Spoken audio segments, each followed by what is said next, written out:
បាទជំរាបសួរពុកម៉ែបងប្អូនអរគ្នាអញ្ចឹងវីដេអូថ្ងៃនេះយើងបន្តទៀតតទៅជាមួយនឹងចំណុចមួយចំនួនបាទមុននឹងចាប់ផ្ដើមធ្វើ YouTube ណាបាទដូចបងប្អូនបានឃើញ thumbnail នៅក្នុងវីដេអូរបស់ខ្ញុំនេះអញ្ចឹងគឺតទៅជាមួយនឹងកលឹះបាទមុននឹងឈានទៅដល់ការបង្កើត channel YouTube ណាអញ្ចឹងនៅក្នុងវីដេអូនេះដែរខ្ញុំលើកយកតែមួយផ្នែកទេមិនមែនទាំងស្រុងទេណាបាទសម្រាប់វីដេអូនេះអាចរៀងវែងបន្តិចតទៅជាមួយនឹងការបញ្យល់បាទក៏ដូចជាការបង្ហាញរបស់ខ្ញុំណាអញ្ចឹងមុននឹងឈានទៅដល់ការទស្សនានៅវីដេអូបាទសូមបងប្អូនជួយបាទ Subscribe ណាបាទអញ្ចឹងកលឹះដំបូងបាទមុននឹងយើងចាប់ផ្ដើមបង្កើតchannel YouTube ណាបាទអញ្ចឹងជាដំបូងឡើយបាទបងប្អូនត្រូវគិតថាបាទមុននឹងបងប្អូនបង្កើត channel YouTube តើបងប្អូនបាទបានត្រៀមលក្ខណៈបាទអ្វីខ្លះបាទសម្រាប់ជាការផលិតនៅវីដេអូដើម្បីផុសទៅកាន់ YouTube ណាបាទអញ្ចឹងទីតកតងជាមួយនឹងការជ្រើសមាតិកាបាទអញ្ចឹងអ្វីជាមាតិកាបាទនៅចំណុចនេះខ្ញុំចង់បញ្ជាក់បងប្អូនថាមុននឹងយើងបង្កើត channel YouTube បានបងប្អូនត្រូវការរៀបចំបាទមាតិការបស់បងប្អូនបាទឲ្យបានរួចស្រេចបាទសម្រាប់យើងធ្វើការផលិតវីដេអូណាអញ្ចឹងបើសិនជាបងប្អូនមិនទាន់ជ្រើសរើសមាតិកាទេបាទបងប្អូនត្រូវការជ្រើសរើសមាតិកាហើយទៅបាទតើគោលបំណងដែលបងប្អូនចង់បង្កើត channel YouTube នេះហើយបងប្អូនចង់ផលិតពីអីណាបាទអញ្ចឹងដូចសំណួរនេះអញ្ចឹងអ្វីជាមាតិការបស់អ្នកណាបាទអញ្ចឹងបាទមាតិកាបាទកន្លែងនេះខ្ញុំសម្រាយណាបងប្អូនខ្ញុំសម្រាយមួយចំនួនទេតាមការយល់ឃើញរបស់ខ្ញុំណាបាទអញ្ចឹងមាតិកាគឺជាចំណុចដើមនៃអង្គសេចក្តីបាទបើជាខ្លឹមសារនៃអត្ថបទមួយបាទឬក៏បាទជាអ្វីដែលអ្នកចង់បង្ហាញទៅកាន់នរណាម្នាក់បាទទៅកាន់អ្វីមួយបាទក្នុងគោលបំណងឲ្យអ្នកស្ដាប់អ្នកទស្សនានិងអ្នកតាមដាននៅទូសេចក្តីរបស់យើងបាទដូចជាអត្ថបទបាទសំណេររូបភាពវីដេអូចម្រៀងបាទការបង្រៀននេះជាដើមហ្នឹងបាទក្នុងគោលបំណងគឺយើងចង់បានចំណាប់អារម្មណ៍ពីគេបាទអញ្ចឹងនេះហើយគឺគេហៅថាជាមាតិកាណាហើយខ្ញុំសង្ខេបប៉ុណ្នេះខ្ញុំគិតថាបងប្អូនអាចយល់ហើយបាទអញ្ចឹង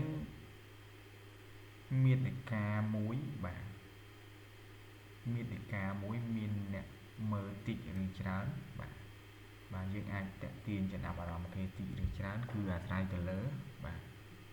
ការផលិតមាតិការបស់បងប្អូនគ្នាហ្នឹងហើយបាទអញ្ចឹងយើងតទៀតបាទមាតិកាបាទតែអ្នកទាំងអស់គ្នាគួរចែករំលែកបាទអញ្ចឹងខ្ញុំលើកយក4មាតិកាបាទ4មាតិកានេះបច្ចុប្បន្នឃើញគេធ្វើច្រើនបាទឃើញបងប្អូនយើងធ្វើច្រើនបាទអញ្ចឹងមាតិកាទាំង4នេះហើយបាទដែលខ្ញុំចង់ចែកលែងទៅកាន់បងប្អូនណាបាទហើយ4មាតិកានេះខ្ញុំគិតថាសម្រាប់បងប្អូនដែលធ្វើ channel YouTube ថ្មីបាទគាត់អាចមានឱកាសច្រើនសម្រាប់បាទភ្ជាប់ដៃគូទៅកាន់ YouTube ណាបាទហើយមាតិកាទាំង4នេះដែរបច្ចុប្បន្នខ្ញុំឃើញដូចដែលបញ្ជាក់ខ្ញុំឃើញមានអ្នកផលិតច្រើនបាទហើយអ្នកមើលក៏ច្រើនដែរពីព្រោះមាតិកាទាំងអស់នេះបាទតកតងជាមួយនឹង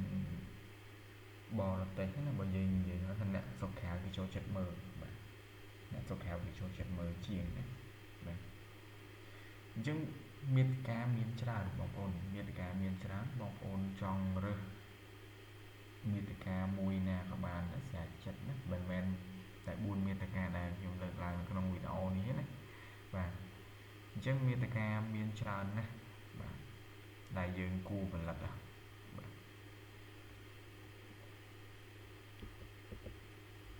អញ្ចឹងការផលិតវីដេអូបាទ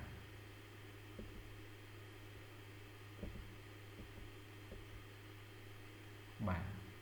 ការផលិតវីដេអូបាទយើងមាន4ចំណុចបាទខ្ញុំមាន4ចំណុចខ្ញុំមាន5ចំណុចបាទសូមទោសបាទខ្ញុំមាន5ចំណុចទាក់ទងជាមួយនឹងការផលិតវីដេអូណាបាទអញ្ចឹងការផលិតវីដេអូទី1គឺវីដេអូត្រូវតែមានគុណភាពបាទច្បាស់ល្អមិនព្រិលណាកន្លែងនេះអាចតាក់ទងជាមួយនឹងបាទការប្រើប្រាស់បាទកម្មវិធីសម្រាប់ផលិតវីដេអូរបស់បងប្អូនក៏ដូចជាកាមេរ៉ាឬក៏ការប្រើប្រាស់ទូរស័ព្ទឬ computer ណាកន្លែងនេះបងប្អូនត្រូវប្រកាសថាឧបករណ៍ដែលបងប្អូនប្រើប្រាស់បាទពេលដែលផលិតវីដេអូទៅមានភាពច្បាស់ល្អណាមិនព្រិលណាបាទទី2ការផលិតវីដេអូបាទមិនវែងពេកមិនខ្លីពេកបាទជួនកាលនៅពេលដែលយើងផលិតវីដេអូខ្លីពេកបាទអ្នកមើលគេកំពុងតែចាប់អារម្មណ៍ជាមួយនឹងវីដេអូរបស់យើងតែវីដេអូរបស់យើងបែរជាចប់អញ្ចឹងណាបាទហើយវីដេអូវែងពេកអ្នកទស្សនាគាត់អាចមើលយូរទៅធុញលក្ខណៈថាសាមណាបាទអញ្ចឹងតើតោជាមួយនឹងការផលិតវីដេអូនៅចំណុចទី2នេះបាទមិនខ្លីពេកមិនវែងពេកនេះបាទបងប្អូនអាចដឹងទេបាទជាទូទៅកន្លែងហ្នឹងបងប្អូនអាចផលិតវីដេអូចន្លោះពី3ទៅ5នាទីបាទជាវីដេអូដែលគុណភាពណាបាទទី3វីដេអូដែលផ្ដល់អត្ថប្រយោជន៍ដល់អ្នកទស្សនាបាទអញ្ចឹងនៅពេលដែលគេមើលវីដេអូរបស់យើងហើយអញ្ចឹងគេយកអ្វីដែលជាបាទ content បាទដែលជាមាតិការបស់យើងទៅធ្វើតាមបាទឧទាហរណ៍ថាការចិញ្ចឹមសត្វបាទការដាក់ចំណីសត្វចុះឧទាហរណ៍ណាអញ្ចឹងបើសិនជាយើងផលិតវីដេអូនឹងហើយបាទផ្ដល់អត្ថប្រយោជន៍ដល់អ្នកមើលគេយកទៅបាទសិក្សាគឺឬក៏គេយកទៅអនុវត្តបាទគេចិញ្ចឹមបានបាទអញ្ចឹងវីដេអូរបស់យើងគឺផ្ដល់អត្ថប្រយោជន៍ទៅកាន់បុគ្គលបាទអ្នកដែលបាទគេទស្សនាបាទទី4តកតងជាមួយនឹងបាទវីដេអូដែលមិនបន្លំបាទនិងមិនបំភ្លៃការពិតបងប្អូនចំណុចនេះបងប្អូនត្រូវប្រកាសណាត្រូវប្រកាសខ្លួនឯងថារាល់វីដេអូដែលយើងផលិតទៅបាទមិនបន្លំភ្នែកគេបាទមិនបន្លំភ្នែកគេណាផលិតវីដេអូកាត់ផលិតវីដេអូបែបបំភ្លៃពីការពិតអញ្ចឹងចំណុចនេះបាទតកតងជាមួយនឹងYouTube ក៏វាមាន function មួយសម្រាប់ចាប់បាទរាល់វីដេអូទាំងអស់ហ្នឹងដែរបាទតែមិនទាំងអស់ទេណាចាប់ក៏ចាប់មិនទាំងអស់ដែរបាទអញ្ចឹងវីដេអូយើងត្រូវតែជាវីដេអូពិតបាទសម្រាប់channel របស់យើងណាបាទហើយទី5តកតងជាមួយនឹងវីដេអូមិនចម្លងគេបាទចម្លងគេបែបម៉េចចម្លងគេបែបម៉េចនៅក្នុងចំណុចនេះបើយើងនិយាយទៅថាយើង copy វីដេអូពីគេយើង download វីដេអូពីគេយកមកផុសនៅក្នុង channel របស់យើងណាអញ្ចឹងវីដេអូប្រភេទនេះវាអាចធ្វើឲ្យ channel របស់យើងខូចឬក៏ spam channel នៅពេលដែលម្ចាស់វីដេអូដើមគេ report channel បាទហើយតើតើជាមួយចំណុចហ្នឹងក៏ខុសជាមួយនឹង condition របស់ YouTube ដែរអញ្ចឹងសូមបងប្អូនទាំងអស់គ្នាបាទសូមចិត្តកន្លែងហ្នឹងហាមបាទយកវីដេអូពីគេណាយើងមើលវីដេអូមិនគេហើយយើងផលិតវីដេអូតាមមិនគេអាហ្នឹងអត់ខុសទេបាទអត់ខុសទេអ្វីដែលខុសគឺ download វីដេអូមិនគេយកមកបាទផុសនៅក្នុង channel របស់យើងអាហ្នឹងទៅអ្វីដែលខុសណាបាទអញ្ចឹងសូមចិត្ត បងប្អូនទាំងអស់គ្នា5ចំណុចនេះតទៅជាមួយនឹងការផលិតវីដេអូបាទបងប្អូនត្រូវតែមានបាទ commit ខ្លួនឯងណា commitment ណាបាទមានការតាំងចិត្តខ្លួនឯងណាធ្វើវីដេអូបាទប្រភេទណាក៏ដោយក៏ត្រូវតែផ្ដើមចេញពី5ចំណុចនេះដែរបាទ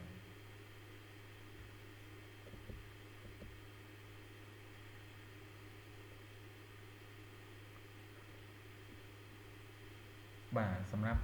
ជំនួយបាទក្នុងការបង្កើត channel ល្មងវិធីសាស្ត្រដែលអ្នកទាំងអស់គ្នាស្វែងរកជំនួយណាបាទជាទូទៅនៅក្នុងYouTube បាទបណ្ដាញសង្គម YouTube គឺយើងមានតកតងជាមួយនឹងការបរៀនច្រើនបាទអាចបរៀនតាមអនឡាញបាទអាចបរៀនជាលក្ខណៈផុសវីដេអូចូលនៅក្នុង YouTube បាទអាចjoin ជាមួយនឹងក្រុម Telegram បាទរបស់ channel គេធំណាដែលគេបើកបរៀនជាភាសាខ្មែរបាទឥតគិតលុយណាបាទអញ្ចឹងជំនួយសម្រាប់អ្នកបាទទាំងអស់គ្នាសម្រាប់ការចាប់ផ្ដើមនៃ YouTube ដំបូងរឿងទី1គឺបងប្អូនត្រូវស្គាល់សិនបាទត្រូវស្គាល់ត្រូវស្វែងយល់សិនទី1ណាបាទទី2អាចបាទស្វែងរកអ្នកដែលគេចេះបាទអញ្ចឹងនៅពេលដែលយើងបាទស្វែងយល់ខ្លួនឯងហើយយើងអាចបាទមានឱកាសសួរអ្នកដែលគេចេះណាហ្នឹងគឺជាផ្លូវដើរមួយដែរសម្រាប់យើងណាបាទជាផ្លូវដើរមួយសម្រាប់យើងយ៉ាងម៉េចបាទឧទាហរណ៍ថាឥឡូវយើងផលិតវីដេអូសាប់តែវីដេអូយើងជាប់គាំងយើងមិនដឹងថាត្រូវផលិតពីណាទៅណាឬក៏យើងផុសទៅបាទវាជាប់គាំងនៅចំណុចណាមួយអញ្ចឹងយើងមានអ្នកគេចេះស្រាប់អ្នកបាទគេចាំជួយគេចាំដឹកដៃយើងស្រាប់បាទអញ្ចឹងបាទបងប្អូនកន្លែងនេះបាទតើតងជាមួយនឹងការស្វែងរកជំនួយមានច្រើនណាហើយតើតងជាមួយនឹង channel បរៀនបាទនៅពេលដែលយើង comment សួរបាទយើងឆាតសួរនៅក្នុង group ក្នុងអីហ្នឹងបាទគឺជាទូទៅគ្រូបរៀនគ្រូបកលគេអត់ដែរបាទគេអត់ដែរប្រកាន់ទេសំខាន់ឲ្យតែមានសិស្សសួរណាកន្លែងនេះណា